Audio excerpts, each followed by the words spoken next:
I think there's something serendipitous about Dr. Syse's arrival here. I was rather excited about his chosen topic, memory and conflict, particularly because Dr. Chad Emmett and I have been teaching a class on nationalisms, and last semester we talked about Confederate monuments and the controversy that kind of erupted about that, Confederate monuments. So thinking about this idea of the past and the kind of conflict that ensued. I was also thinking, too, on a more tragic note, the events in Parkland, Florida, just over the past couple of days, where memory and conflict seem to also kind of erupt together there as well. On a less serious note, a less tragic note, the dominance of the Norwegians in the Olympics is also, maybe that's a little incongruous in terms of to the topic here, but I was guessing the medal count is up to 38 or something like that. But I'm particularly excited myself to have Dr. Syse with us for those reasons I mentioned. He is a senior research professor at the Peace Research Institute Oslo, which is PRIO. The acronym is PRIO.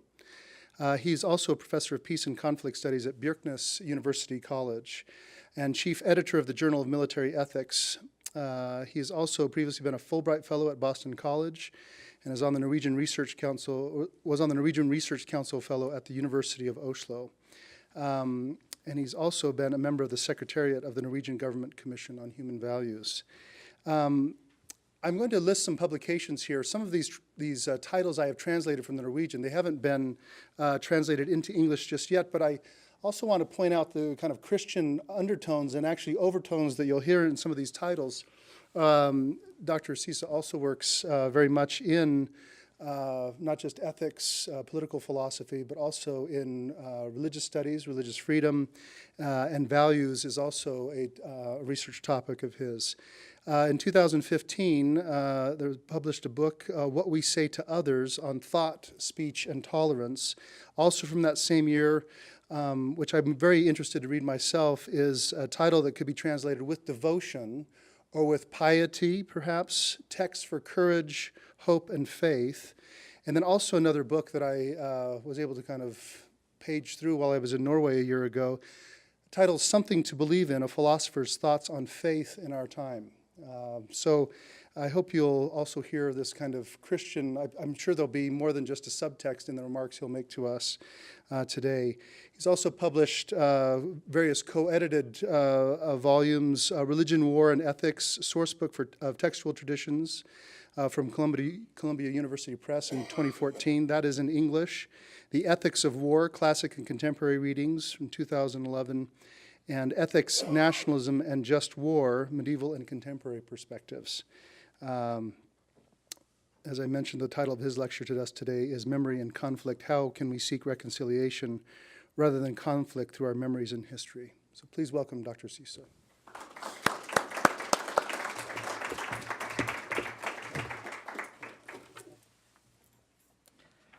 Thank you, Dr. Kramer, professors, ladies and gentlemen. What a great honor to be here. I remember the inmate's chaplain, rather, in a jail, who started his sermon by saying, "I'm glad to see so many here today."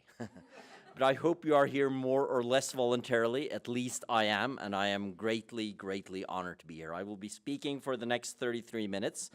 My father was a politician, used to serve as Prime Minister in Norway some years ago, and he used to say, when he was giving a lecture that was more than 30 minutes, that I will now speak and you will listen. I hope you won't finish before me.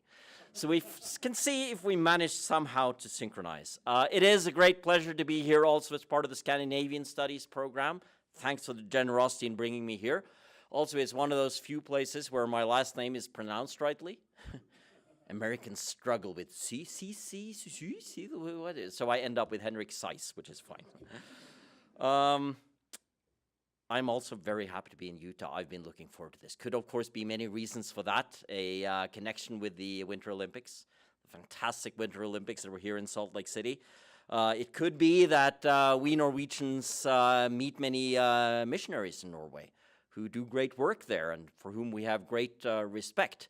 It could be that we Norwegians, when we think of conservatism, think more of Jeff Flake and Mitt Romney than we do of Donald Trump. So we have a certain sympathy with the Mormons there as well. But actually, for me personally, it's a strange thing back from the 1970s. I used to love rock and roll then. I still do as a big Beatles fan. But I also found my way to the Osmonds. And that was a little bit embarrassing because those of you who know about the Osmond family, as a boy, you were not supposed to like Donny Osmond because he was for the girls. And if you ever even mentioned his name, you would be laughed at. But his older brothers made some really great music, like the Crazy Horses album. If you haven't heard that, you have to hear it. It's one of the lost classics of heavy metal. And tomorrow, being here, I'm actually going to meet Alan Osmond, who was the leader of the Osmonds, the producer of their records. So that's pretty good, too. But that's for tomorrow. Right now, I'm only here. And I'm very glad to be here once again, my gratitude. Let me ask you, if we meet again a year from now, what do you think you'll remember from this lecture? Probably very little. You probably remember that you were here. You may remember who you sat next to, for instance, or some person you met. But memory is a strange thing, because while we create narratives about the past, sometimes about the distant past, it is true that it's inaccurate, because we cannot quite remember even what we did yesterday. Memory is a challenge because it's inaccurate, it's personal, it's subjective, and at the same time, it's incredibly important. Memory constitutes who we are. In literature studies and in philosophy, we often speak about narratives, right? Think about your narrative. What if you were to meet someone who knew nothing about you and asked, "Who are you? I'm really interested. Tell me for the next 5 minutes, who are you?" I can assure you that even if you have plans for the future, which I'm sure many of you have, you would mainly be talking about things in the past, right? About things you have experienced, about your nationality maybe, about your parents, about what constitutes who you are. And that's true for collectivities as well. Coming here to Brigham Young University, I have great respect for the tradition behind this university, great respect for the story of Brigham Young and Joseph Smith. I have questions, I have things I don't understand, but I realize that I take part in a narrative that is bigger. And what I have seen is that these sorts of narratives can be used in two different ways: to create difference and conflict and say that we are different from you, or to create bonds. Let me share my story with you, upon which I want to hear your story and see if we can learn from each other and find community. That doesn't mean that we'll end up being the same. We can still be different. There can still be conflict, but not in the sense that we put each other apart from each other. And that's indeed my topic for today. You have my email address here where you may send complaints after the lecture. It's a little bit fun, I'll tell you, since this is a Scandinavian Studies program, that the question I'm asked most often in Norway is whether I work at PRIO. And PRIO is the Eggs and Poultry Central, because that's stamped on the eggs. So people see that every morning when they see their eggs. They see PRIO, and they're wondering, what do they need a philosopher for at the Eggs and Poultry Central? So my best guess is that I'm the one who's solving the chicken and egg problem. Who came first? Okay, let me start by talking a little bit about a very special narrative, a tragic one. You talked about Parkland. I will talk a little bit about a similar Norwegian one. And I will move from there to my thesis on the different uses of memory. Prior to this thing, which happened in 2011, the most common memory that most living Norwegians had was a much happier one. I thought this was very particular to Norwegians, but there was actually a big article in the New York Times last week about it, in conjunction with the Olympics, namely, where were you when Oddvar Brå broke his ski pole? That's pretty esoteric and far out, isn't it? Who cares? In Norway, they do. Cross-country is close to religion. If you weren't to be missionaries for the Latter-day Saints Church, you could come to Norway and be missionaries for cross-country skiing. And this moment here is in the World Championship. It's 36 years ago in 1982. It's a relay. It's the last part of the relay. They're close to the finish line in Holmenkollen, and the Soviet skier breaks the pole of the Norwegian. It's not the Soviet skier's fault, but it's dramatic. And they end up actually crossing the finish line together. And the question is, where were you? And the amazing thing, most Norwegians do know, who lived in 1982. And even those who are born later know this expression. In the US, obviously, those who lived during the 60s had something of the same with the murder of John F. Kennedy. And it's a little bit of the same with this one, albeit much less tragic. But in many ways, the national narrative changed very much with a particular incident in 2011. It's not an isolated incident internationally because terrorist attacks and mass murders happen all the time. But this one in Norway came seemingly out of nowhere, a huge bomb attack in the government center of Oslo on a Friday afternoon during the main summer vacation in Norway. And talking about Norwegian religions, the summer vacations is one of them. So unfortunately, not too many people were at work. 7 people killed instantly, would have been much more than 10 times that if it had been a regular work day, and the whole building was totally destroyed. But more scarily, the perpetrator, Anders Behring Breivik, moved on to a political camp at the island of Utøya, held by the Labour Party youth. And there he killed in cold blood 69 young people trying to flee from his gun. Many of them were shot in the back. It is the sort of event that comes out of nowhere. It is also the sort of event that no Norwegians had anticipated. The immediate reaction was, of course, that this was an Islamist terrorist, because that's the only thing we could think of, because of the NATO country, actively present in Afghanistan, having helped the US in the aftermath of the Iraq invasion. We were a target. We still are. But this turned out to be an absolutely pure white Norwegian who believed that Norway was being destroyed by immigration, destroyed by Islam, destroyed by naive politicians who were creating this multicultural society. Much more could be said about that, but I'll just go through some of the main points before getting to my main thesis. In the immediate aftermath, there was a lot of discussion about the Norwegian naivete, the lack of preparation. We hadn't really thought through that this could happen to us. It was quite clear that the bureaucratic system did not work as it should have. For instance, Anders Behring Breivik was reported to have been seen in Oslo leaving the city, and people asked, couldn't this be actually the perpetrator of this bomb attack? Someone wrote down the registration number of the car. The car was never stopped because the message didn't get to the right people in the police. There was no preparation in Norway for a bomb attack on a Friday in the middle of July. Do people do this kind of thing? However, internationally, we were mainly lauded for our reaction because there was generally not an outpouring of hatred, but an outpouring of solidarity. You may have seen pictures from the Rose Marches in Oslo, and maybe that was helped by the fact that you had relatively simple circumstances. Anders Breivik was caught that same evening on Utøya. Later, we've had the reaction, could he have been caught much earlier? But he was caught. He acted alone, although he said that he had others helping him. Just imagine if there had been 7 or 8 others working with him. By school start in mid of August, we had caught 4 of them. 4 were still on the loose. Imagine Norway then.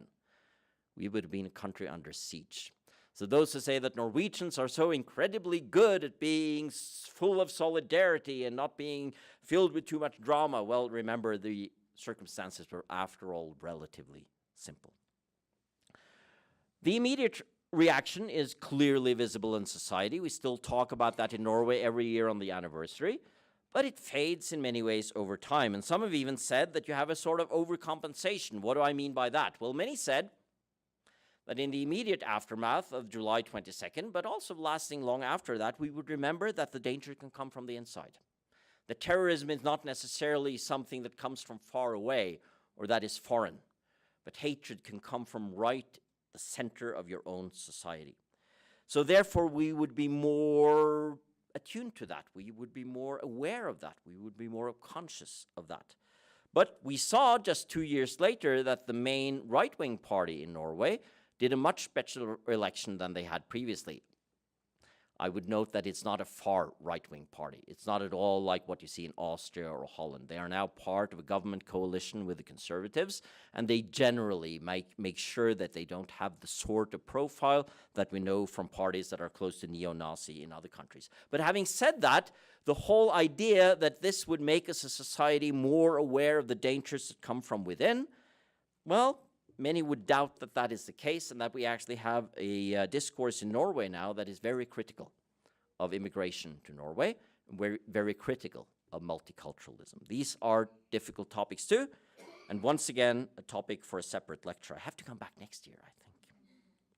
Just a little bit about the soul-searching that came in the aftermath of July 22nd. What we can broadly call the political and bureaucratic institutions, including the police, failed on July 22nd. We were not well enough prepared either. There were many things we could have done to secure these facilities much better. We had been too naive. Civil society, though, worked on July 22nd. I think that's one of the main lessons, that in getting together in this sort of situation, we managed to remain calm.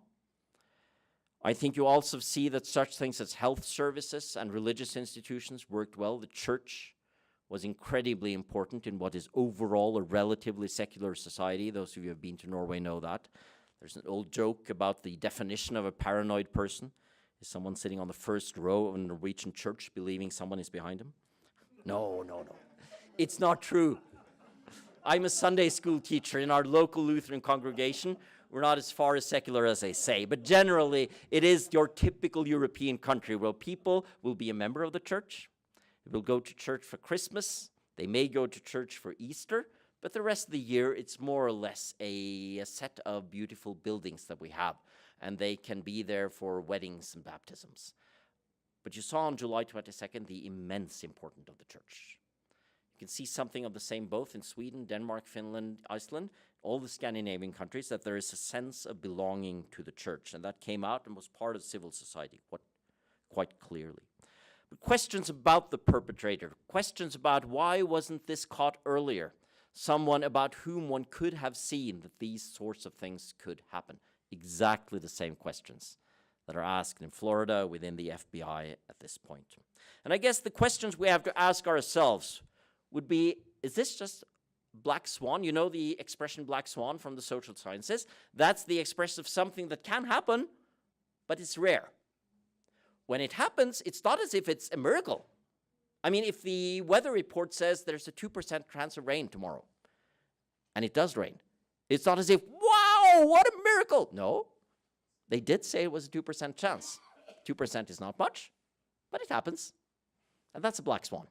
You don't often see black swans, but they do occur in the biological kingdom. And so it is with these sorts of lone terrorists. It will occur. Is that the way in which we should treat it? Or is it something that is much more worrying than that? Is it a result, for instance, of society's general discourse? That we give room, not least in our age of internet, for these sorts of hateful discourses, and we don't really stand up to them? That's the same debate we're having now in the Me Too moment, isn't it? Because the way in which a lot of sexual harassment was treated was generally to say, well, these sorts of things happen. Stay away from that man. But you know, it's like weather. It happens. But now we're saying, no, it needn't happen. We can actually say we will stand up to this. We won't accept this sort of treatment. I'm mentioning that also because actually the current Prime Minister of Norway asked me to head a commission in Norway looking into our Conservative Party, which has suddenly come up with these sorts of stories about people having done things that I find absolutely mind-bogglingly wrong, but it's been allowed to happen. Oh, you know, he gets a bit wild on parties, just stay away from him. But those things happen. Yeah, maybe we're not supposed to. Is the result of society's inability to help troubled families and youngsters? Or, let me say it more generally, is it at least a story we can learn from in some way or another about how we talk to each other, how we see each other, and how we stand up against those sorts of things that we don't accept? For instance, on the internet, if you are a specialist within a field and you realize that people out there write terrible things that are inaccurate, should you actually stand up and say so? So you spend some of your time as a student or researcher or professor to stand up against these things and remind people, no, that's not the way it is. The earth isn't flat. You can find a great video on YouTube with a meteorologist who actually goes through all the arguments why the earth isn't flat. It's useful because it turns out that quite a significant percentage of people in this country have come back to the theory of the earth being flat. You'd think, what? I mean, there's lots of weird things you could believe is true, but that's not among them. But he has actually spent 4 minutes going through why it cannot be the case. It cannot possibly be the case that the earth is flat. It's useful. Should we do that now and then? Well, I'll leave that hanging, and I finally get to my lecture. For those of you who have heard me before, if anyone, you will know I have always very long introductions, but I have very short lectures, so it evens out. What I've been talking about is something that happened 7 years ago this year. How do we remember that? Well, there are many challenges connected with memory, and there is no surprise, therefore, that both philosophy, social sciences, and not least the field we call anthropology, have all been preoccupied with memory. I like to call that a philosophical anthropology, how we think about what a human being is and what human culture and society are. Both as a society and as individuals, we are very much constituted by our memories. And it's indeed a topic that is central to both Greek and Christian thought. I remember, or rather I don't remember, I mention here two important thinkers you have touched on in philosophy class, I'm sure. Plato, who said that we actually remember from a previous life. That knowing what is good or evil, or good or bad, or black or white, comes from our recognizing this because it's already there in some way. Augustine later, one of the first really significant Christian theologians in the Latin world, would say that this is also part of what makes it possible to recognize God, because we already have the imprint of God on our soul. So when we hear the stories about Jesus, yes, we hear something that we hadn't heard before if it's the first time we're told them, but there's also a sense of recognition. It also speaks to something in the human heart, in the human experience. That means we can recognize this as something that speaks to us. However, both politically and philosophically, there are many challenges associated with memory, and I mentioned them initially. The inaccuracy and the inevitable subjectivity of memories. If I hadn't now said I mentioned it initially, you may be thinking, did he forget that he already said that? We all have lectures like that, don't we? Sometimes you said things 10 minutes ago, and it's no longer there. Inaccuracy is also part of it. Just think yourself, what did you wear Wednesday a week from today? Can you remember? Well, there's someone remembering. You don't. And that's also a question of what is important to us, because our brain works in a way that filters out those things that are not so important. It's a little bit of Velcro. Short-term memory is like Velcro. You throw balls at it and they stick there, but then they fall off after a while if you don't really need them, and you just store the ones that you need. So that's a natural part of human memory. But if Israelis and Palestinians are to tell the story of what happened when the state of Israel was founded, you have two very different stories. It's the exact same historical moment. On the one side, it's called the founding of our state, the start of our freedom. On the other, it is called the disaster. I know people on both sides. I know good people on both sides. I know people who wish for peace on both sides. And they tell the story completely differently. And that's not just inaccuracy. It's not just because we don't remember the things rightly, because many of these things are written down, so they are recorded, and we can see what happened. We can know how many people died, but you see it from a certain side. You remember it in your way. If any of you are to ever get married, some of you are married. I've been married now for, soon 29 years. This is when I hope you're thinking, was he married when he was 12? No, I'm sorry. My hair is too gray to get away with that, huh? But if you look at Donny Osmond, you are thinking, wow, is he that old? He is. He's older than me. I know from marriage, and I love my wife very much. I've brought my daughter here, Jenny, to remind me. No, I was invited with my sweet wife. Thank you so much. She couldn't make it, so I brought my daughter. And you know that when we quarrel, we don't do that often, but you know the regular quarrel, we see it from different sides, right?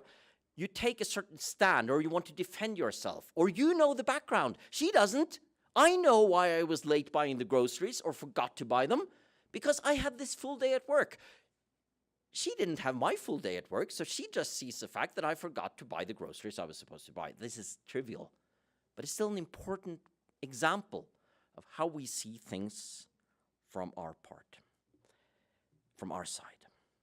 And that's why I want to conclude by saying a few words about what I like to call the ethical challenges of memory. This is based on partly work by the great French philosopher Paul Ricoeur, who wrote a lot of his major books in English, including a large book on memory, a very important thinker sociologically, philosophically, and theologically.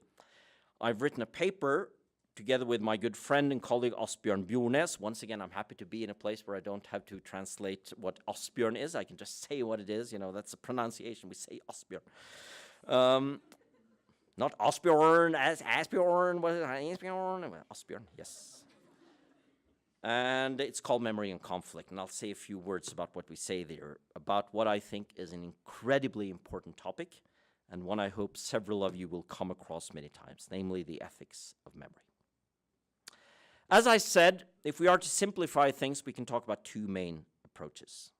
The first one we can call the conflictual use of memory. That's where we dig out memories in order to show that this happened to us, and that means that we have to do certain things, and we have to do certain things against others because the others wronged us. Probably the most famous example of this from the 20th century is the German National Socialist discourse on the ending of World War I. The World War I ended in 1918. You had the Versailles Peace Treaty of 1919. You had the erection of the League of Nations. And throughout all of this, there was this feeling that the German nation was being punished. And so a narrative emerged, not least led by Adolf Hitler, that said that we have to come back somehow because we are a great nation. We are a great nation with great literature, a great language, great historical achievements. We want to show the world that we are not to be punished. We may have done things that are wrong, but so have others. This was a two-sided war. We didn't do all the wrong things. We now have a right to emerge. And when you combine that with the sort of blood and soil racism that was so central to National Socialism, you have an incredibly dangerous discourse on memory. And this would cherry-pick from history all kinds of things that fit into this discourse. And we have to say, of course, we Northern Europeans, that we figured prominently in that stories. The Vikings, for instance. The Vikings, they were the original Aryans. These are the strong ones who can conquer the world.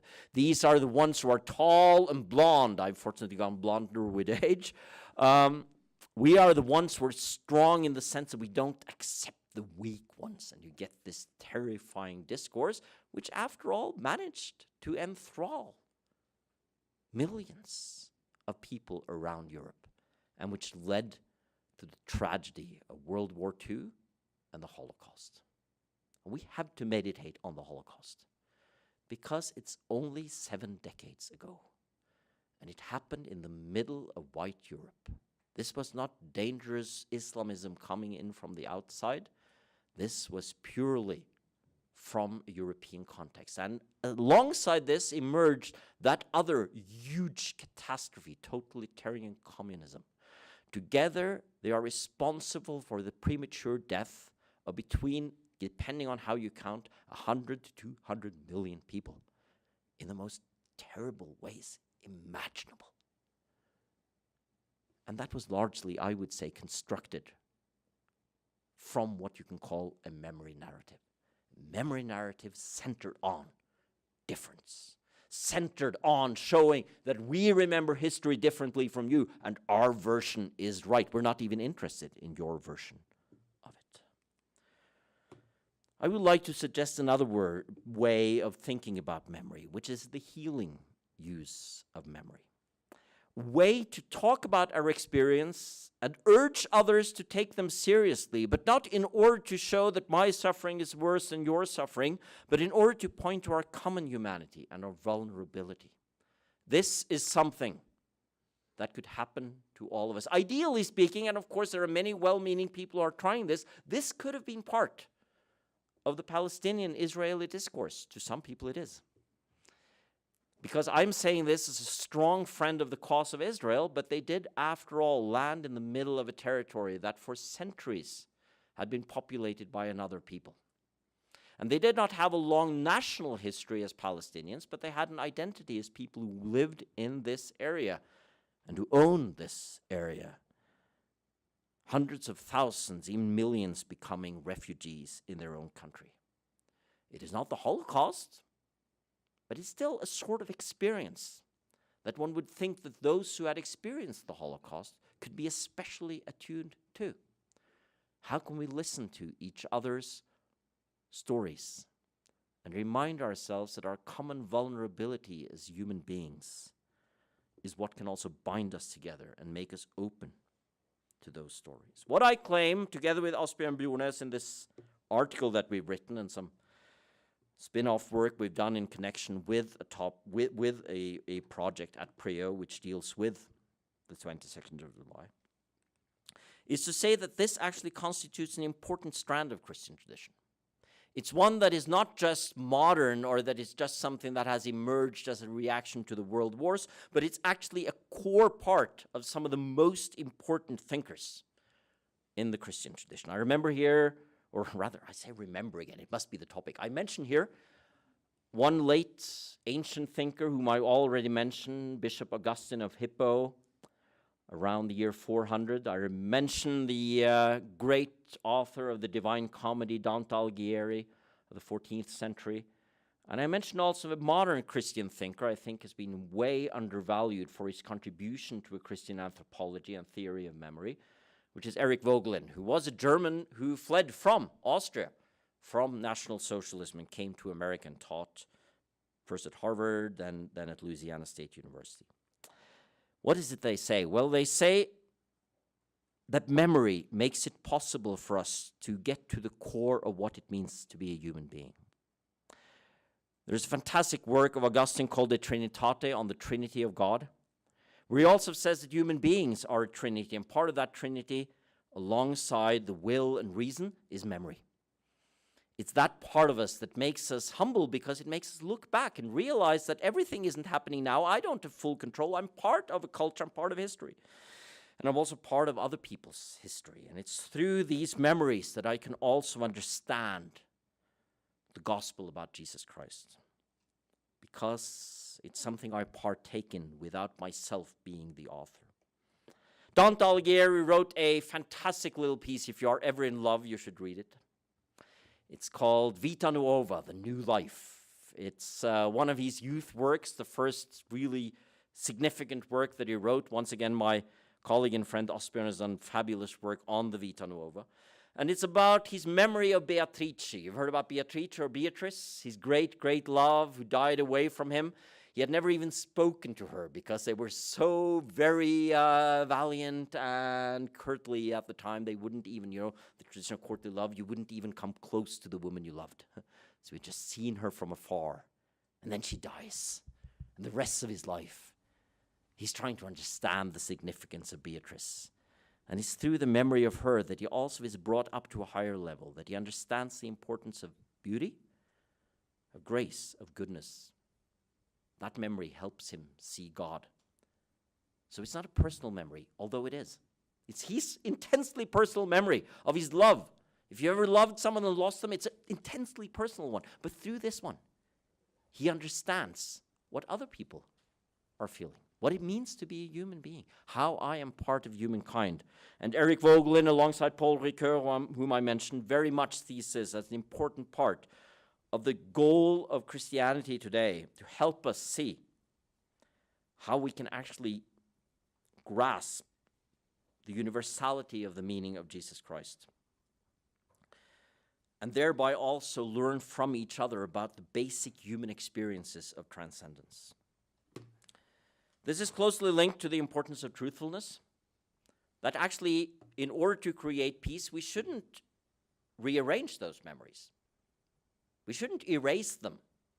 It's an important discussion in the US too, isn't it? About the Civil War. Do we sometimes doctor our memories? I mean, you know that, those of you who come from the Mormon Church, how much of US history has been written to blot out persecution of minorities. It's as if there is this fantastic story going from Washington and Jefferson about toleration and human rights, and it's like, wow! And we have lost that today. The founding fathers knew. Well, if you look at the history of the 19th century in the United States, it's also a pretty bloody century of persecution of minorities. Do we write that in the school, in the history books? Maybe we don't. We should, because we should be truthful. But that truthfulness should be tempered by humility. We cannot understand exactly how people thought and why they did what they did in other periods of time. And we have to see that while it may be true that we did things that were wrong, so did others, and vice versa. We are very proud of things that we did. But so do others have a right to be. As you mentioned, I co-edited a book on religion, war and ethics, on religious texts of ethics. And my rule of thumb for that book is that the things you find in your own tradition that you are most proud of, the works about peace that you think are most fantastic, you are pretty sure to find echoed in the texts of other traditions. And if you then go to the other traditions and find the worst things there, and we sometimes do, don't we? You go to the Quran and you find those lines that portray Islam as a pure religion of war. Well, I can assure you, you will find the same texts in your own, not the exact same text, of course. There are differences. Each tradition is unique. But each tradition also reflects the breadth of what it is to be a human being. So, my friends, I'll end by asking, how do we construct these historical narratives? And not least the ethical question. What obligation, what responsibility do we have to make sure that we construct historical narratives that can be healing, that can help us see each other, that we wish to share, and that ends up as an antidote to conflict and hatred? Thank you very much.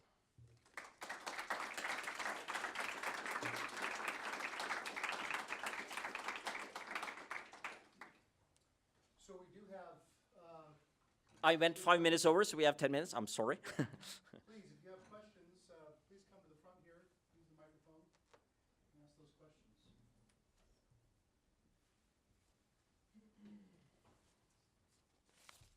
Hi, Ben Cook. I teach over at the law school. Thank you for the really great presentation. So I do work in Rwanda, and one of the challenges that's emerging in Rwanda is there's a narrative there from the genocide in '94 that's pretty simple, that the Hutus perpetrated these crimes against the Tutsis, and there's a lot of truth to that, and the government in control perpetuates that.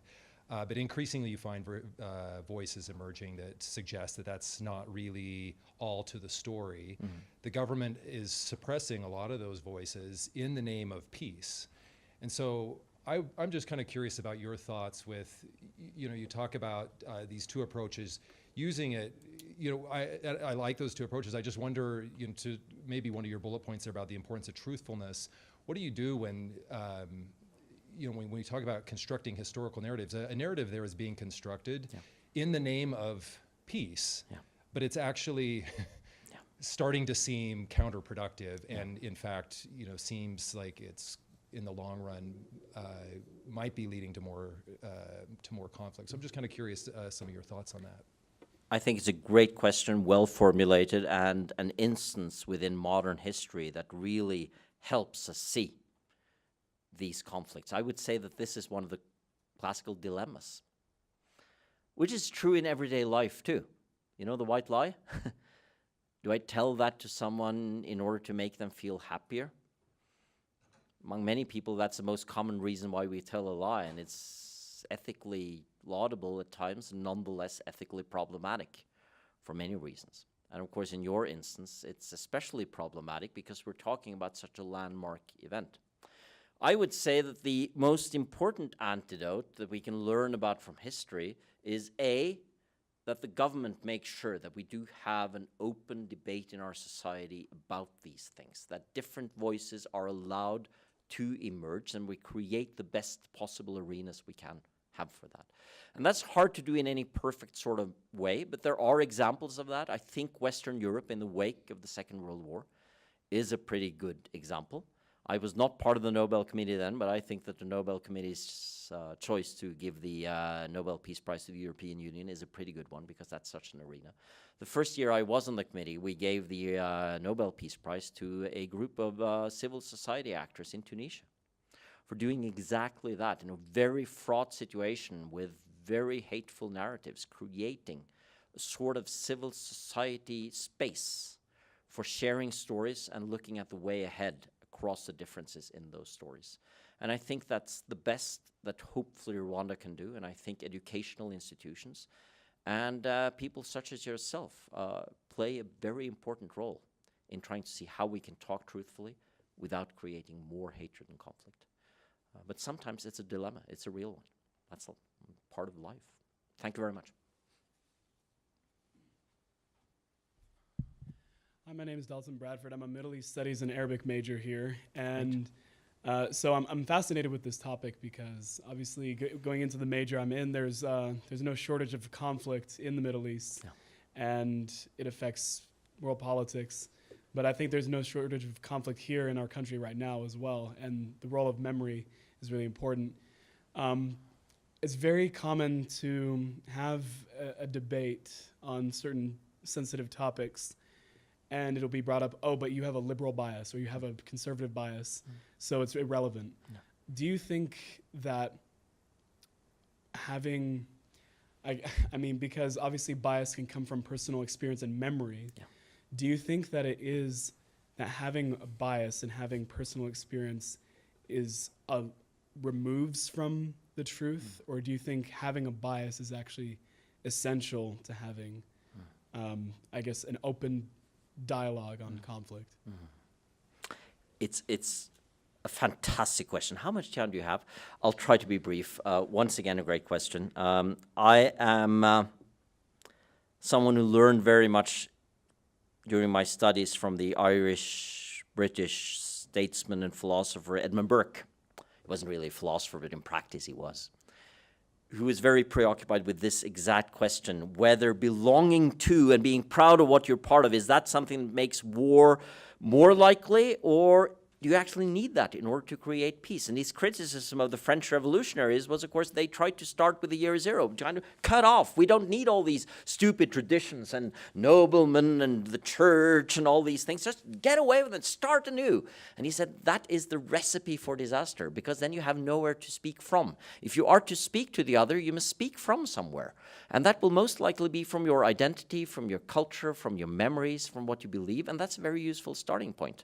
But then that has to be tempered by certain virtues, certain principles, which of course to Edmund Burke came from Christianity, came from such things as patience, the ability to listen, the willingness to forgive, the openness to admitting that I am wrong may be the most important part of all of Christian moral philosophy. As Augustine would say, you know, you are not God. you can be wrong too. And that these things have to temper it. When it comes to the US example, I am, of course, fascinated by much of what is happening in US politics. There seems to be a sort of polarization that is even stronger than what you saw with, you know, Goldwater in the 60s or Nixon in the 70s, because you don't really have a strong center. At that time, you had these really, you know, think of McGovern and Nixon. Woo! That was polarized. But you at the same time had a large center. Look at, you know, Social Security legislation. From what I've read, when they finally voted on that in Congress, 80 to 85% voted for, because they had this sort of center. We have to move there. How do you re-erect that? Well, so much can be said about that. I cannot go into any depth, but let me just mention anecdotally something I saw in the newspaper yesterday that I thought was kind of fascinating. You had all kinds of historians ranking presidents, which was best and which was the favorite pastime of all presidential scholars, right? And they go up and they go down, and we used to like Eisenhower and now we don't, but now we like him again, and, you know, these sorts of things.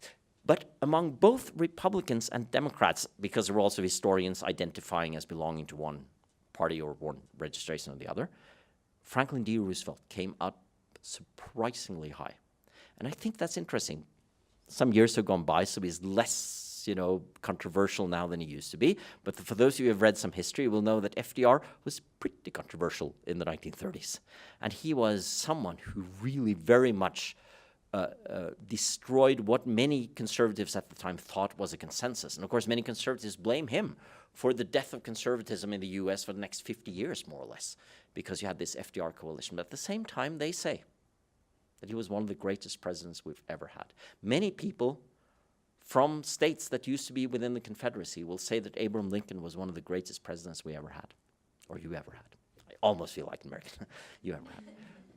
And that's a sign that we can sometimes look down and look at history and say, well, these things actually unite us. How did we confront National Socialism? How do we today revere Martin Luther King Jr. and the Civil Rights Movement? Are these examples of us being able to actually meet? And I think we need that more than ever, because to me, coming from the outside, I think a lot of this liberal-conservative divide in the US is almost absurd, in the sense that it's become a sort of high-volume quarrel without a real serious dialogue about the issues, about which one agrees much more than one would think. I say. It's not meant as a criticism, but it's meant as a kind observation. Thank you very much. We have time for one more question, I hope, and those of you who have to leave, bye-bye. We don't begin to have time for this question, but maybe you can point us in the right direction a little bit. One thing that I've been thinking about as you've presented this is what's the difference between the individual ethics of memory and the collective ethics of memory? Because what you've been saying makes a lot of sense on an individual level, but if we start projecting this onto a collective level, what are the institutions? Who gets to speak? When do they get to speak? Who authorizes them to speak? And who legitimates all of that, right? I mean, if I'm working on an individual level, I don't have to navigate some of those kinds of questions, but how do we make that jump to this level of the collective? It is a great question, and it's indeed one of those things that partly due to time, I did not have a chance to go into, and the core word in any answer would be exactly what you said, institutions. What is the role of institutions, but also what sorts of institutions are these? Who speaks on their behalf? How is consensus reached within those institutions? How can one institution have several views at the same time? I always admired the American political parties for their looseness, because it allowed you to have different sorts of opinions within this large coalition. You could be a Democrat but still be opposed to abortion. Right now, that seems to be very hard. You can be a Republican, believe that, right now it seems that gun control is on the ascendancy, but you have many other issues. Believe that you should have a socialized healthcare system, which most conservatives in Europe take for granted. But that has hardened into institutions where it seems to be almost impossible to take that other view, which is part of the problem of institutions when they become that way. I would hope, and maybe that's a nice place to finish, that academia at its best can be an examples of institutions that do have a common history, pride. I mean, the story of Brigham Young University. There are things we are proud of, there are things we celebrate. But at the very same time, a discussion within academia and within these institutions about what we are. I am pretty sure that there are theses written in the history department here that are critical of the history of Brigham Young University. And I am pretty sure that the advisors and professors here at the university have encouraged those to be written, because we need that. That doesn't get in the way of pride. That doesn't get in the way of being a unity. And I'm hoping academia at its best is exactly that sort of field of learning, for how then we can have these memories that we are proud of. In Norway, we celebrate them on the May 17th, right? Which is our national day. You celebrate on July 4th. At the same time, we can have this debate about the meaning of that. And maybe those who wrote the Constitution weren't that great after all. And we have that discussion, and we talk about the horrors of slavery and the Indian Wars. And still, maybe exactly for that reason, we celebrate July 4th and May 17th. So let's hope that we can be an example of how institutions can be these places of memory that unite, yet are open at the same time. I'd just like to add that there's a strange thing when you leave for Europe to go to the US, you bring a lot of things because you think, I need these on the way. One of the things I brought was actually quite a lot of copies of a brochure that we made from this project I briefly mentioned on the July 22nd terror. It's all in English. It has short summaries of things that we've done. It has a list of publications, and it's in my hotel room. But I will be meeting Nate again tomorrow, so I'll bring them, and he can leave them here, or you can hand them out to students. I'll even be meeting some of you tomorrow, because we will have a session together in one of your classes, and pick that up. It's also obviously on the website, but I'm old-fashioned enough to find that when you actually have paper between your hands, it seems more real. I remember it better, to put it that way. Let me say that I'll remember having been here. I look forward to the rest of my visit. I thank you very much for your great patience. You did indeed listen while I was talking. I appreciate it. Thank you very much.